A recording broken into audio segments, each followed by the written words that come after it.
Hi everyone, welcome है आप सभी का रश्मि मैम की एज ऑन क्लास में। तो रश्मि मैम है साथ, फिर डरने की है क्या बात। तो देर किस बात की है, जल्दी से चैनल को लाइक सब्सक्राइब और शेयर कर दीजिए, पेज को फॉलो करना मत भूलिएगा। तो चलिए आज हम लोग पढ़ने वाले हैं मेंस्ट्रुएशन। मेंस्ट्रुएशन के अंदर हम लोग सबसे पहले क्या पढ़ेंगे, तो सबसे पहले हम लोग पढ़ेंगे perimeter of closed plane figure. किसी भी क्लोज्ड प्लेन फिगर का पेरीमीटर कैसे निकालते हैं वो मैं आपको भी बताने वाली हूँ। उसमें भी 4 पॉइंट्स हैं, वो हम लोग अभी पढ़ेंगे। पेरीमीटर किसके किसके निकालने हैं हमें, तो सबसे पहले हम लोग पेरीमीटर ऑफ रेक्टेंगल सीखेंगे कैसे निकालते हैं। फिर हम लोग पेरीमीटर ऑफ स्क्वायर सीखेंगे कैसे निकालते हैं। देन हम लोग पेरीमीटर ऑफ ट्रायंगल सीखेंगे कैसे निकालते हैं। उसके बाद पेरीमीटर ऑफ रेगुलर पॉलीगॉन, कोई भी रेगुलर पॉलीगॉन है तो उसका हम कैसे पेरीमीटर निकालते हैं। पेरीमीटर क्या होता है वो मैं भी आपको बता रही हूँ। और फिर हर एक शेप्स के कैसे कैसे पेरीमीटर निकाले जाते हैं, क्या उसका फॉर्मूला पुट करना होता है, वो सब मैं आपको अभी बताने वाली हूँ। तो चलिए बारी बारी से पढ़ते हैं। सबसे पहले हम लोग देखते हैं कि पेरीमीटर ऑफ रेक्टेंगल क्या होता है। पेरीमीटर ऑफ रेक्टेंगल, रेक्टेंगल का शेप तो आप लोगों ने पढ़ा ही होगा। रेक्टेंगल कैसा होता है, हम लोग जानते हैं कि रेक्टेंगल के क्या होते हैं, आमने सामने वाले जो साइड्स होते हैं वो इक्वल होते हैं। पैरेलल साइड, ये दोनों साइड से एक दूसरे के पैरेलल होते हैं और इक्वल होते हैं।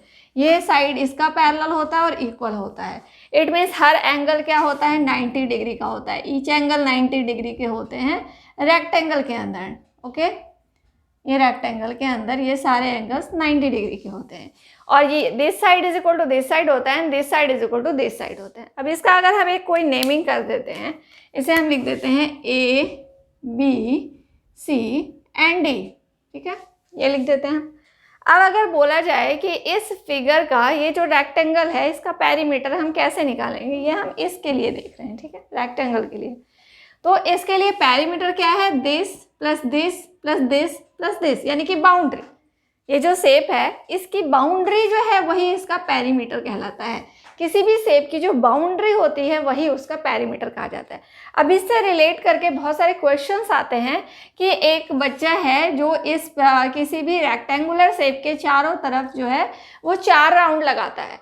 और कितने 4 राउंड लगाता है। तो अगर आपको ये दिया हुआ होगा कि इसका लेंथ और ब्रेड्थ कितना है, और वो बच्चा जो है इस रेक्टेंगुलर शेप का यानी रेक्टेंगुलर फील्ड का 4 चक्कर लगाता है, तो उसने कितनी दूरी ट्रैवल की।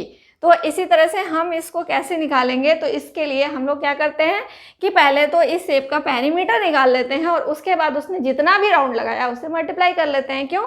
क्योंकि जब एक बार वो राउंड लगाएगा तो ये एक पेरीमीटर को ट्रैवल करेगा, फिर दोबारा राउंड लगाएगा तो 2 बार इस पूरे पेरीमीटर पे ट्रैवल करेगा, फिर तीसरी बार फिर इसको ट्रैवल करेगा, चौथी बार फिर इसको ट्रैवल करेगा। तो यानी कि हमने एक बार इसका पेरीमीटर निकाल लिया और फिर उसको 4 से मल्टीप्लाई कर दिया। जितनी भी टाइम से वो ट्रैवल कर रहा है, चल रहा है, उतने टाइम से हम उसको मल्टीप्लाई कर देंगे तो वो उसका डिस्टेंस निकल जाएगा। अब पेरीमीटर निकालेंगे कैसे, मैंने अभी आपको बताया। तो देखिए क्या करेंगे, A plus B, perimeter of rectangle is equal to, okay, perimeter of rectangle is equal to A plus B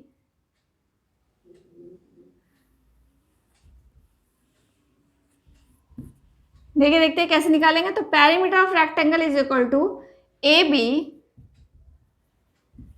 plus B सी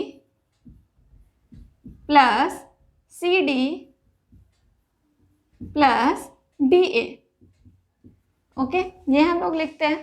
ठीक है, अब ये अगर L है और ये अगर B है, लेंथ एंड ब्रेड्थ, तो हम क्या लिखेंगे, ए बी क्या है L प्लस बी सी क्या है B प्लस सी डी क्या है L प्लस डी ए क्या है B। अब देखिए यहाँ पे क्या हो गया, 2L हो गया तो 2L हो गया, प्लस यहाँ पे 2B हो गया तो 2B हो गया। अब इनमें से 2 अगर हम कॉमन ले लेते हैं तो ये L प्लस बी बन गया, 2 इंटू एल प्लस बी। तो ये बन गया हमारा फॉर्मूला किसके लिए, पेरीमीटर ऑफ रेक्टेंगल के लिए। तो जब भी हमें पेरीमीटर ऑफ रेक्टेंगल निकालने के लिए कहा जाता है तो हम इस फॉर्मूले को पुट करते हैं और वहाँ पे लेंथ और ब्रेथ जो भी दिया होता है उसे डाल करके हम इसका फॉर्मूला निकाल लेते हैं। तो अभी जो मैंने बताया कि वो 4 राउंड लगा लेता है, तो हम क्या करेंगे, इसकी वैल्यू निकालेंगे और उसके बाद इसको हम 4 से मल्टीप्लाई कर लेंगे तो उसका total distance travelled by that boy वो निकल जाएगा। ठीक है, तो इस तरह से हम निकाल लेते हैं। अभी से मैं रेस कर देती हूँ ताकि आप कंफ्यूज ना हो, मैंने उस क्वेश्चन के लिए बताया। बट जो बेसिकली जो रेक्टेंगल का जो पेरीमीटर निकालते हैं उसके लिए ये फॉर्मूला होता है। अब चलिए नेक्स्ट देखते हैं हम लोग perimeter of square. Perimeter of square के लिए क्या होता है, तो सबसे पहले तो हम पेरीमीटर स्क्वायर का एक फिगर बना लेते हैं। स्क्वायर कैसा होता है, स्क्वायर में हम क्या जानते हैं कि इसके all sides are equal and parallel, ठीक है, ऑल साइड्स इक्वल होते हैं और आमने सामने वाले साइड्स पैरेलल होते हैं। तो ये this side is equal to this side, इसके पैरेलल होंगे, this side parallel this side and each are equal, सारे क्या होंगे, इक्वल होंगे। तो अगर ये ए है, ये बी है, ये सी है, ये डी है, तो स्क्वायर में क्या होते हैं, चारों साइड से इक्वल होते हैं और पैरेलल होते हैं, लेकिन हर एक कोण क्या होगा, हर एक एंगल 90 डिग्री का होगा। यहाँ पे भी रेक्टेंगल में भी हर एक एंगल 90 डिग्री का था और स्क्वायर में भी हर एक एंगल 90 डिग्री का होता है। तो स्क्वायर को हम रेक्टेंगल तो बोल सकते हैं, बट हम रेक्टेंगल को स्क्वायर नहीं कह सकते। स्क्वायर को हम रेक्टेंगल कह सकते हैं, यानी कि स्क्वायर रेक्टेंगल हो सकता है बट रेक्टेंगल स्क्वायर नहीं हो सकता, तो इसे हम स्क्वायर कहेंगे। ये हो गया हमारा, ठीक है, फिगर। अब देखिए कि इसका पेरीमीटर निकालने का क्या फॉर्मूला होगा। हम मान लेते हैं ये सारे साइड अगर इक्वल हैं तो सबको अगर हम ए लिख दें, ठीक है, बिकॉज चारों साइड्स इक्वल है इसलिए हमने सबको ए लिख दिया। क्लियर, इसको रेड से कर देती हूँ। ये हो गया, ये साइड्स, चारों साइड्स हो गए ए। अब इसके लिए क्या मैंने बताया कि पेरीमीटर क्या होते हैं, ऑल साइड्स का, यानी कि जो बाउंड्री होती है उनका एडिशन, सारे बाउंड्रीज का एडिशन।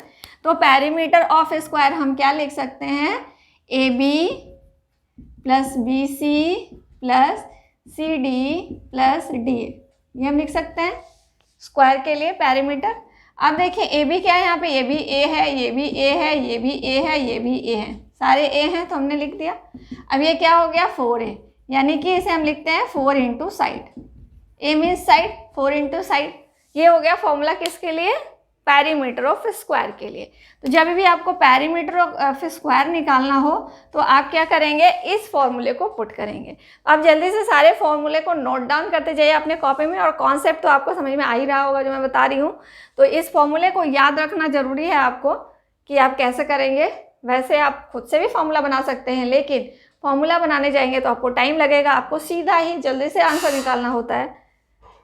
तो आपको जल्दी से आंसर निकालना होता है, तो उसके लिए आप इस फॉर्मूले को याद रखिए और फटाक से आप क्या करिए कि उस फॉर्मूले में पुट करिए वैल्यू को और उसका आंसर निकाल लीजिए। तो ये हो गया हमारा स्क्वायर के लिए, ठीक है। अब चलिए नेक्स्ट देखते हैं हम perimeter of triangle. Perimeter of triangle के लिए हम सबसे पहले इसका शेप बना लेते हैं, एक ट्राइंगल बना लेते हैं, ठीक है। कैसा भी ट्राइंगल बना लिया, ये लो, ये हो गया ए बी सी। तो अभी मैंने क्या बताया कि पेरीमीटर इट मीन्स उसकी बाउंड्री, यानी कि this plus this plus this, ये लेंथ प्लस ये लेंथ प्लस ये लेंथ। अगर हम इसे ए लेते हैं, इसे बी लेते हैं, इसे सी लेते हैं, देन क्या हो जाएगा, perimeter of triangle is equal to क्या हो जाएगा, A B plus B C plus C A. Okay, तो ए बी क्या है यहाँ पे, सी प्लस बी सी क्या है, ए प्लस बी, ठीक है, सी ए बी, यानी कि जो भी होगा ये कैलकुलेशन में हम इन तीनों को ऐड कर देंगे तो इसका पेरीमीटर आ जाएगा, ठीक है। अब यहीं पे अगर ये इक्विलैटरल ट्राइंगल होता तो क्या होता, ये ए बी सी, यानी कि ये सब क्या होते, इक्वल होते। ये अगर x है तो ये भी x होता है, ये भी x होता, ऑल क्या होते हैं, x होते, सारे की वैल्यू x होती, यानी कि इसकी लेंथ इक्वल टू इसकी लेंथ इक्वल टू इसकी लेंथ। ये इक्विलैटरल ट्राइंगल के लिए बता रही हूँ मैं। अदरवाइज आप ट्राइंगल में इसी फॉर्मूले को यूज़ करना है, a प्लस बी प्लस सी, अब सी ए बी है या फिर आप लिखो a प्लस बी प्लस सी, ठीक है, ऑल साइड्स का एडिशन। तो ये आ जाएगा जनरल किसी भी ट्राइंगल के लिए। इक्विलैटरल ट्राइंगल के लिए क्या हो जाएगा, यहाँ पे देखिए A B plus B C plus C A. अब यहाँ पे क्या हो गया, सबकी वैल्यू x है, x प्लस x, यानी कि क्या हो गया 3x। अगर इक्विलैटरल ट्राइंगल है तो आप 3x करके इसकी वैल्यू निकाल लीजिएगा। 3 इंटू कोई भी एक साइड, जो भी साइड सब साइड इक्वल हैं तो उसकी वैल्यू डाल देंगे और यहाँ पे हमारा इक्विलैटरल ट्राइंगल का पेरीमीटर निकल जाएगा। तो आई होप कि आपको कॉन्सेप्ट समझ में आ गया होगा।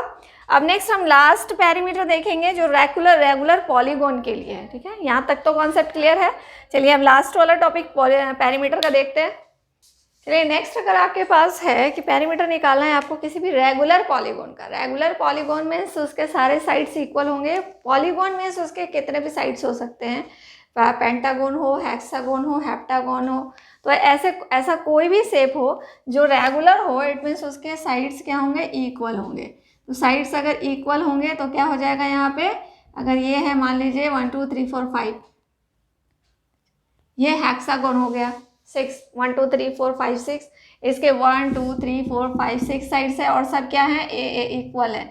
सब इक्वल हो जाएंगे तो क्या हो जाएगा यहाँ पे कि इसका हम फॉर्मूला लिखते हैं रेगुलर पॉलीगॉन के लिए कि number of sides into length of the sides, length of the side. तो कितना भी नंबर ऑफ काउंट कर लेंगे हम, 1 2 3 4 5 6, ये 6 है तो हम क्या करेंगे, नंबर ऑफ साइड्स में 6 रखेंगे और लेंथ इसका क्या है, ए है तो 6 इंटू ए कर देंगे। तो जो भी जितने भी नंबर ऑफ साइड्स होंगे उसको हम उसके लेंथ ऑफ द साइड से मल्टीप्लाई कर देंगे। पॉलीगॉन में कोई भी कितने भी हो, पेंटागन हो, हेक्सागन हो, हेप्टागन हो, कोई भी हो, अगर रेगुलर है तो हम क्या करेंगे, तो इसमें हम नंबर, यही वाला फॉर्मूला पुट करेंगे, number of side into length of the side, ये फॉर्मूला पुट करोगे। तो हमने क्या देखा, पेरीमीटर देख लिया सबका, रेक्टेंगल का, स्क्वायर का, ट्राइंगल का एंड किसी भी रेगुलर पॉलीगॉन का, इन सब के आई होप कि अब आप लोग ये निकाल लोगे। अब आगे हम लोग देखेंगे इनके एरिया के बारे में, जानेंगे कि एरिया कैसे निकालते हैं। अब नेक्स्ट क्लास में आपको बताऊंगी किसी भी फिगर का, प्लेन फिगर का एरिया हम कैसे निकालते हैं। हर एक शेप के लिए अलग अलग फॉर्मूला होता है और वो कैसे होता है मैं आपको नेक्स्ट क्लास में बताऊंगी। तो आज की क्लास में हम लोगों ने पेरीमीटर के बारे में जाना। आई होप कि आप लोगों को कॉन्सेप्ट क्लियर हुआ होगा। अब पेरीमीटर से रिलेटेड कोई भी क्वेश्चंस लो, कहीं से भी लो, आपकी बुक्स में होंगे या कोई भी एक्स्ट्रा बुक्स होती हैं उनमें होंगी, वहाँ से उठाइए और क्वेश्चंस को सॉल्व करिए या खुद भी आप उस फिगर को बनाइए। आप कोई भी नंबर डाल दीजिए और उसको फॉर्मूले पे बैठा करके सॉल्व करने की कोशिश कीजिए। जितने भी क्वेश्चंस करेंगे, जितनी प्रैक्टिस करेंगे, उतना आपके लिए अच्छा होगा। चलिए मिलेंगे नेक्स्ट क्लास में, तब तक के लिए tata bye bye, see you, take care and all the best.